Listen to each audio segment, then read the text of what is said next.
விஜய்க்கு அவ்வளோ ஒரு வியாபாரம் இருந்தது. இப்போ எல்லாமே வந்து கொஞ்சம் கம்மியாயிருக்கு. அவருக்காக அரசியல் சினிமா கதை எழுதி 2 வருஷம் ஆச்சுங்க. 2 சினிமா கதையும் 2000 கோடி ரூபாய் லாபம் கிடைக்கும். இந்த 2000 கோடி ரூபாயும் நீங்கள் 2026 அரசியலுக்கு வரத்துக்கு இந்த 2000 கோடி ரூபாயும் உங்களுக்கு உபயோகமாக இருக்குது சார். ஒரு மாநாடு இந்த மாதிரி ஏன்னா அரசியலில் இறங்கி பண்ணால் தான் எங்களுக்கு வியாபாரம் கேட்பாங்க. இறங்கினாருன்னா வெற்றி நிச்சயம் தான், அதில் சந்தேகம் இல்லை. யோசனை பண்ணி அரசியல்னா சாதாரணமாக அவ்வளோ இதை ஜெயிக்க முடியும். நான் போன 2 வருஷமாக ட்ரை பண்ணேன், அங்கே கூட விடவே இல்லை. எங்கேயாவது கடையை போட்டிருக்கேன். கதையோட ஒன்லைன் என்னன்னா? ஒன்லைனுங்களா? சுருக்கமாக சொல்கிறேன், கதையெல்லாம் ஃபுல்லாக சொல்லக்கூடாது. ஒன்லைன் சொல்லுங்க. ஒன்லைன் சொல்கிறேங்க. தாத்தா வணக்கம். தாத்தா வணக்கம், சொல்லுங்க. தாத்தா பயங்கர தளபதி ரசிகர் போல இருக்கேன், நிறைய ஸ்டிக்கர்லாம் ரசிகர் உண்மைதான்.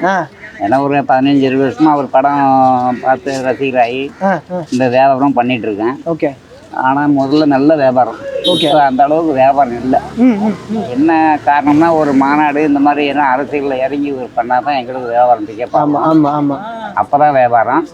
இப்போ ஓரளவுக்கு ரொம்ப டல்லாக தான் இருக்குது. வியாபாரத்தை பற்றி சொல்ல முடியாது. ஆனால் உள்ளெல்லாம் வந்து அலோவ் பண்ண மாட்டாங்க. உள்ளே போட்டோம்னா கொஞ்சம் ஓரளவு வியாபாரம் நடக்கும். ரொம்ப கெடுபடி உள்ளவே ரசிகரை கூட உள்ள விட மாட்டேங்கிறாங்க. அது விட முடியாது தான், ஏன்னா கண்ட்ரோல் பண்ண முடியாது. எக்கச்சக்கமாக வந்துடுவாங்க. ரசிகரை வந்து கட்டுப்படுத்தவே முடியாது. அவ்வளோ பெரிய சக்தி அரசியலில் வந்து ஜெயிக்கிறது வந்து அதை விட மிகப்பெரிய ஒரு வரலாறு. புரியுது. அது வந்து ஓரளவுக்கு பாதி வந்துட்டார். இன்னும் கொஞ்சம் முழுமையாக இறங்கினாதான் வெற்றி நிச்சயம். ஆமாம், இறங்கினார்னா வெற்றி நிச்சயம் தான், அதில் சந்தேகம் இல்லை. நிறைய ரசிகர்கள் சின்ன குழந்தைலேருந்து பெரியவங்க இருக்கும், எல்லாருமே ஃபேமிலியோட ரசிகர் தான் அவரை பொறுத்த வரைக்கும். அந்த அளவுக்கு கரெக்டாக கொண்டு வந்துட்டார் இது வரைக்கும். ஸோ இனிமேல் வந்து கல் முள் கரடு முரடான பாதைகள் கொஞ்சம் யோசனை பண்ணி அரசியல்னா சாதாரணமாக அவ்வளோ இதை ஜெயிக்க முடியாது. ஆமாம், பக்க பலம் எவ்வளோ பலம் இருந்தாலும் எங்கேருந்து கல்லடிப்போம் தெரியாது. ஆமாம், அரசியலில் வந்து ஜெயிக்கிறது மிகப்பெரிய சாதனை. ஆமாம், அதான் புரட்சி தலைவர் எம்ஜிஆர், இப்போ கலைஞர்லாம் வந்து அவங்க திறமை ஒரு பக்கம். அந்த காலகட்டங்கள் வேறு, இப்போ இருக்கிற சூழ்நிலைகள் வேறு. இப்போ இருக்கிற சூழ்நிலைகள் ரசிகர் கூட்டம் நிறைய இருக்குது, அதில் எந்த விதமான 90% குறைபாடுகள் இல்லை. ஆனால் ஓட்டுன்னு வரும்போது அங்கே தான் நம்ம ஜெயிக்கணும், அங்கே தான் மெயின் நம்ம சக்தியை காட்டணும். அதுக்கு இன்னும் கொஞ்சம் இறங்கி ஒரு பேசணும், மக்கள்கிட்ட நிறைய பேச வேண்டியது இருக்குது. மக்கள் மனசில் போய் அரசியலில் வந்து ஒரு நாளில் புரிய வைக்க முடியாது. நம்ம நடந்துக்கிட்ட எவ்வளோ கல்வித்தொகை உதவித்தொகைலாம் கொடுக்குறாரு, ரொம்ப வரவேற்கக்கூடிய விஷயம், நல்ல விஷயம். எனக்கு இந்த வியாபாரம் வந்து ஒரு 20 வருஷமாக இந்த மாதிரி வியாபாரம் தான். ஓகே. அன்னைக்கு இருந்த வியாபாரம் இன்றைக்கி இல்லை. ஆனால் இன்றைக்கி நானே சொந்தமாக ரெடி பண்ணுறேன், தயார் பண்ணுறேன், எங்கேயுமே கிடைக்காது. ஸோ ஆனால் வியாபாரம் கம்மியாக தான் இருக்குது. இவர் அரசியலில் இறங்கிட்டு வந்தாருன்னா கொஞ்சம் நல்லாயிருக்கும். புரியுது. இப்போ இது தயாரிக்கிறதுக்கு எவ்வளோ செலவாச்சு? செலவு குறைஞ்சது ஒரு 10 ரூபா வைக்கணும், 10,000 ரூபா வைக்கணும். 10,000 ரூபா நீங்கள் கை காசு போடணும். ஆமாம். ப்ராஃபிட் வருதா உங்களுக்கு? லாபம் வருதா? ப்ராஃபிட்டு இப்போ நஷ்டம் தான். பண்ணுவோம் எதிர்பார்த்து நம்ம மாநாடு போட்டோம்னா நிச்சயமாக சல்லுன்னு விற்றுவோம். ஆமாம், ஆமாம். ஒரு மாநாடோ ஒரு கட்சி மீட்டிங்னு எங்களை அலோவ் பண்ணணும், கடை போட அலோவ் பண்ணணும். பண்ணால் தான் அந்த வியாபாரம் பண்ண முடியும். எங்களுக்கு கேட்டு கூட விட மாட்டேங்கிறாங்க அப்படின்னா நாங்கள் முதல் போட்டு இப்போ புரோஜனங்கிறது வேஸ்ட், வியாபாரம் பண்ண முடியாது. அதுதான் காரணம். அது அரசியலில் வந்துட்டு அது பழகிடும், அது போயிடும். இவர் இறங்கி மாநாடு கட்சி கொடி இன்னும் நிறையெல்லாம் பேசணும், மக்கள்கிட்ட நிறைய பேசி புளி வச்சாருனாக்கா இன்னும் கொஞ்சம் ஈஸியாக நல்லாயிருக்கும். இப்போ மாநாடு போகிற வரைக்கும் எங்கள் வியாபாரம் நல்லா தான் இருக்கும். போட்டாருனா தான் கொஞ்சம் கேப்பாகும். இது எப்படி இப்போ நீங்கள் நிறைய தலைவர்களோட ஸ்டிக்கர்ஸ்லாம் போட்டிருப்பீங்க? ஆமாம், பெரிய ஃபோட்டோ நிறைய இருக்குதுங்க. அதெல்லாம் மாறி இப்போ ஆமாம், அதெல்லாம் ரெடி பண்ணணும்னா இன்னும் ஒரு 20,000-30,000 போட்டோம்னா இன்னும் கொஞ்சம் நிறைய எவ்வளோ இருக்குது.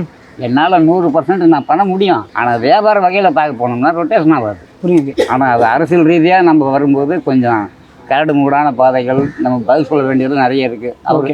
அவர் வந்து கேட்குற கேள்விக்கு பதில் சொல்லணும். அரசியலில் சாதாரணமாக அவ்வளோ சீக்கிரம் ஜெயிக்க முடியாது. புரியுது. அதே 2 பேர் வாங்க வந்திருக்காங்க இல்லையா? இப்போ உங்களை உள்ளே விட்டு பாஸ் கீஸ் கேட்டாங்களா ஏதாச்சும்? இல்லை, எதுவுமே நாங்கள் போய் ட்ரை பண்ணீங்களா? போன 2 வருஷமாக ட்ரை பண்ணேன், அங்கே கூட விடவே இல்லை. எங்கேயாவது கடையை போட்டிருக்கேன், கொஞ்சம் இடம் இருக்குது, நேலுக்கு போட்டு உட்காந்து. வியாபாரம் ஆச்சா? போன வருஷம் 1 ரூபா கூட போனி கூட அவ்வளோ. போன வருஷம் இது போன வருஷம் போட்டு தான் இதெல்லாம் இந்த ஸ்டிக்கர். Okay okay okay. இதெல்லாம் இந்த செல்லு இது வந்து இப்போ தான் நேற்று தான் ரெடி பண்ணேன். என்னது செல்லு ஓட்டுறதுங்க? ஓகே. எவ்வளோண்ணா இது? அது 20 ரூபா ஒரு பீஸுங்க. ஓகே. அந்த மாதிரி இதெல்லாம் வந்து உடனே கொஞ்சம் ஓரளவுக்கு அதான் எங்களை அலோவ் பண்ணாங்கன்னா வியாபாரம் நல்லா இருக்கும். ரசிகர்கள் இன்னும் கொஞ்சம் ஆட்டோமேட்டிக்காக பழகிடுவாங்க. ரசிகர்களோட சப்போர்ட் இருக்கானா? ஆமாம், அது எல்லா வகையிலுமே இருக்குது. ரசிகர் சப்போர்ட் நிறைய இருக்குது. அரசியல் ரீதியாக இன்னும் கொஞ்சம் பண்ண வேண்டியது இருக்குது. அது இறங்கி அவருக்கும் தெரிஞ்சிடும் பண்ண பொறுமையாக நல்ல தலைவராக உருவாவார்னு நினைக்கிறீங்களா? ஆமாம், விஜய் கண்டிப்பாக வர்றதுக்கு வாய்ப்பு இருக்குது. ஏன்னா இப்போ நம்ம ஒருத்தர் 2 பேர் சேர்ந்து முடிவு எடுக்க முடியாது. இங்கே இவ்வளோ கூட்டம் இருக்குது, நமக்குன்ட்டு ஒரு சக்தி இருக்குது. அந்த சக்தியை பயன்படுத்தி தான் எல்லாருமே தலைவர்கள் ஆனார்கள் ஒரு லெவலில். இன்றைக்கும் சரி அன்றைக்கும் சரி அந்த சக்தியை நல்ல முறையில் நம்ம வழிநடத்தி கொண்டு போகணும். இதுதான் ஆட்டோமேட்டிக்காக அது யார் வேணாலும் வெற்றி பெற்றலாம். புரியுது. நீங்கள் அப்பையிலேருந்து இந்த தொழில் தான் பண்ணிட்டு இருக்கீங்களா? 30 வருஷமாக இந்த மாதிரி வியாபாரம் தான். டைமிங் சொல்கிறேன். வியாபாரமா? வியாபாரம் வந்து நாங்கள் பஜார் வியாபாரம், லைன் வியாபாரம், அரசியல் மீட்டிங்லாம் போனோம்னா அது கணக்கே இருக்காது. ஆமாம், டைம் சொல்ல முடியாது. ஒன்று வீட்டில் பார்க்க போனோம்னா நிறைய இருக்குது பொருள். 3 லட்ச ரூபா 4 லட்ச ரூபாய்க்கு இருக்குது. எல்லா அரசியலும் கலந்துருக்கு. எல்லாமே பண்ணுறோம், எல்லாத்தையும் பண்ணுறோம். அதனால் எல்லாமே நம்ம ரெடி ஸ்டாக் வச்சுருக்கோம். இப்போ தளபதி விஜய்க்கு ஏதாவது சொல்லணுங்களா? சொல்லுங்கள் ஏதாச்சும். ஏன்னா இது மூலிமா வரவேற்கும். நாங்கள் உண்மையிலே இல்லை சொல்கிறேன், அந்த வியாபாரத்துக்கு அவர் ஹெல்ப் பண்ணணும். ரசிகர்கள் அது சொல்லல. அவருக்கு வந்து ரசிகர்கள் வாங்கிறதுக்கு தயாராக தான் இருக்கிறாங்க. ஆனால் ஒரு பொதுக்கூட்டம், ஒரு மாநாடோ இந்த மாதிரி போட்டால் தான் இந்த அரசியல் வியாபாரத்தை எங்களுக்கு வியாபாரம் ஆகும். இப்போ பஜார் வியாபாரம்லாம் முன்ன மாதிரி இல்லை. முதல்ல இருந்த வியாபாரம் இப்போ கிடையாது. விஜய்க்கு அவ்வளோ ஒரு வியாபாரம் இருந்தது. இப்போ எல்லாமே வந்து கொஞ்சம் கம்மியாகிருக்கு. அதுக்கு சூழ்நிலைகளும் காரணம். இந்த கொரோனா வந்ததுலேருந்து எல்லாருக்கும் கஷ்டம், வறுமை, இதுவும் ஒரு காரணம். பாதி காரணம் அதான் சொல்லலாம், வேறு ஒன்றும் இல்லை. பணத்தட்டுப்பாடுகள் வேறு. அதனால வந்து எல்லா வியாபாரமும் கம்மி தான் ஆகும். மறுபடியும் மக்களுக்கு ஒரு சக்தி வரணும்ல, அவங்க வாங்கக்கூடிய சக்தி வரணும். அந்த டைம் வாங்குவாங்க. கண்டிப்பாக அவங்க வியாபாரம் நல்லபடியாக நடக்கும். நிறைய பேர் வாங்கி தீர்ந்து போயிடணும். ஆமாம், கண்டிப்பாக. ஓகே, நன்றியா. வணக்கண்ணா. என்னண்ணா பேப்பரில்? வணக்கம் சார். தளபதி விஜய் ரசிகர் நான். ஓகே. அவர் கட்சியிலே சேர்ந்துருக்குங்க. சூப்பர். உறுப்பினர் கார்டு வாங்கியிருக்கேன். அவருக்காக அரசியல் சினிமா கதை எழுதி 2 வருஷம் ஆச்சுங்க. தளபதி விஜய் சார் போன வருஷமே அரசியல் கதை எடுக்கிறேன்னு சொல்லி அறிவிச்சிட்டாரு. ஒரு படம் தான் எடுப்பேன்னு சொல்லி சொன்னாருங்க. 69வது கதை, 70வது கதை, 2 கதையுமே அரசியல் கதை சார். பயங்கரமா இருக்கு சார். இது வரைக்கும் சினிமா உலகத்துல வராத கதை சார். எந்த சினிமாலையும் வரலைங்க சார். சினிமா உலகம் ஆரம்பிச்ச காலத்துல இருந்து இன்னைய வரைக்கும் மகாத்மா காந்தியடிகள் ஐயாவை மனசுல நினைச்சு, மக்கள் திலகம் புரட்சி தலைவர் எம்ஜிஆர் மனசுல நினைச்சு ஒரு கற்பனையான கதையாக வரும். எந்த அரசியலுக்கும் அச்சுறுத்தல் வராது. சென்சார் போர்டுலையும் கட் பண்ண முடியாது சார். அப்படி ஒரு திறமையா, அறிவா, புதுமையா, ஒரு புரட்சியா அப்படி ஒரு சினிமா கதை அமைச்சு வச்சிருக்கேன் சார். தளபதி சார்கிட்ட இந்த லெட்டர் கொடுத்துட்டு கதை கேட்கறதுக்கு டைம் கேட்கலான்ட்டு நான் வந்திருக்கேன் சார். சரிங்களா? பார்த்துட்டேன் சார். பார்த்துட்டேங்க. அவங்க ஸ்கூல் ஃபங்க்ஷன் முடிஞ்ச வாட்டி கடைசியாக கொடுக்கலான்னு இருக்காங்க சார். இல்லை, அது டைம் அதான் இதுக்கப்புறம் தான் பேசணும். ஆமாம், இதுக்கப்புறம் தாங்க சார் பேசணும். இப்போ லன்ச் டைமுங்க. இது முடிச்சுட்டு அப்புறம் என்ன, அவங்க ஸ்கூல் ஃபங்க்ஷனில் நம்ம போய் இடையூறு பண்ணக்கூடாதுங்க. கடைசி நிகழ்ச்சியில் நம்ம போய் கலந்துக்கிட்டு இந்த லெட்டர் கொடுத்துட்டு, சார் இது உங்களுக்காக அரசியல் கதை எழுதுனது செமையாக இருக்குங்க. எனக்கு டைரக்ஷன்லாம் தெரியாதுங்க சார். கதையாசிரியர், எழுத்தாளர். என்னுடைய கதையை விலைக்கு கொடுத்துட்றேன். நீங்கள் வந்து ஒரு டைரக்டரை வச்சு நீங்கள் சொந்த தயாரிப்பை தயாரிக்கலாங்க. ஆனால் உலகமே எதிர்பார்க்கக்கூடிய சினிமா சார்.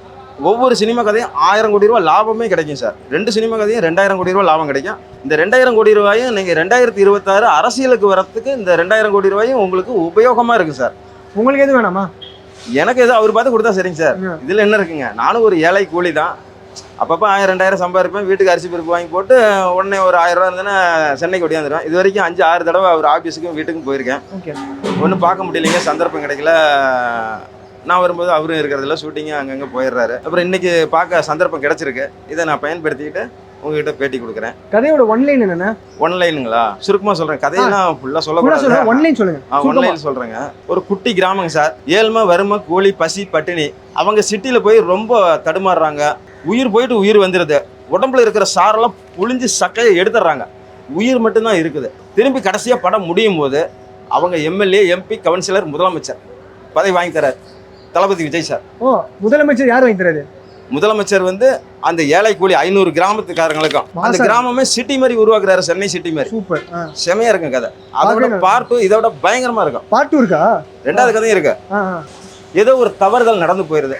ஒருத்தனை அடிக்கிறோம், வெட்டுறோம், குத்துறோம், ஏதோ ஒரு தப்பு தண்டா நடந்து போயிருது. அதனால ஜெயில் வாழ்க்கை நம்ம அனுபவிச்சுட்டு இருக்கோம். அந்த ஜெயில் வாழ்க்கை அனுபவிச்சுட்டு திரும்ப வெளியே ரிலீஸ் ஆகி வரும்போது இவன் ஒரு திருடம் முள்ள மாதிரி பொறிக்கி இவனை வீட்டில் வச்சுட்டு என்ன பண்ணுறது, இவனுக்கு வீட்டிலே இடம் இல்லை போடான்னு துரத்தி விட்றாங்க. சமுதாயத்தில் போய் கேட்டால் ஒரு வேலை வெட்டி கொடுக்கறதில்ல. அரசாங்கத்துலேயும் எந்த வேலையும் கொடுக்கறதில்ல. சீட்டை கிழித்து கையில் கொடுத்துட்றாங்க. அந்த நபர் என்ன பண்ணுறாரு, திரும்ப எல்லாருமே ஒதுக்குறாங்க. நம்ம எப்படி வாழ்கிறது, இன்னுமே நம்ம வாழ்ந்து என்ன பண்ணியும், ஏற்கனவே செஞ்ச தப்பையும் செஞ்சுக்கிட்டே இருக்கலாம். என்னைக்கு ஜெயிலில் தூக்கி போடுறாங்களோ போட்டு நம்ம காலம் அப்படியே போட்டுட்டு ஒரு மனுஷனுடைய வாழ்க்கை திசை மாதிரி போயிடுது. சரிங்களா?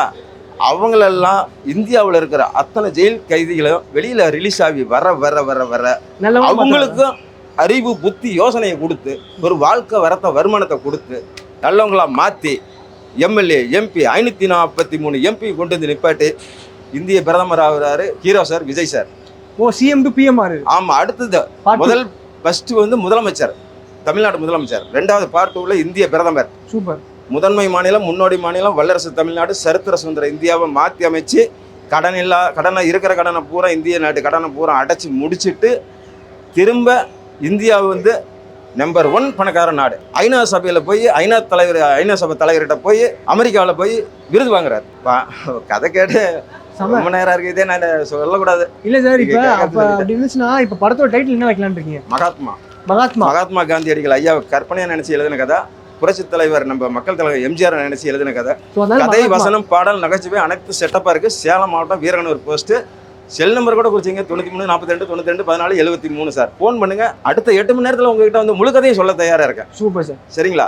நன்றி சார். இந்த கதையை எடுத்து உலகம் பூரா வெளியிட்டீங்கன்னா உலக மக்கள் பூரா எல்லாரும் பார்ப்பாங்க. ஒரு புதுமையான கதை, புரட்சியான கதை, தேசப்பற்று கதை, நாட்டுப்பற்று கதை, மக்களுக்கு அறிவுறுத்துற கதை. இந்த 2 சினிமாவை எடுத்து ஓட விட்டீங்கன்னாவே உங்களுக்கு ஓட்டு தன்னால விழுந்துடும். 2000 கோடி பணமும் வந்துடும். இந்த 2000 கோடி வச்சு நீங்க எலெக்ஷன்ல நின்று 2026ல தமிழக முதலமைச்சரை வெற்றி பெற்றலாம். விஜய் சார். Super sir. நன்றி, வணக்கம் சார்.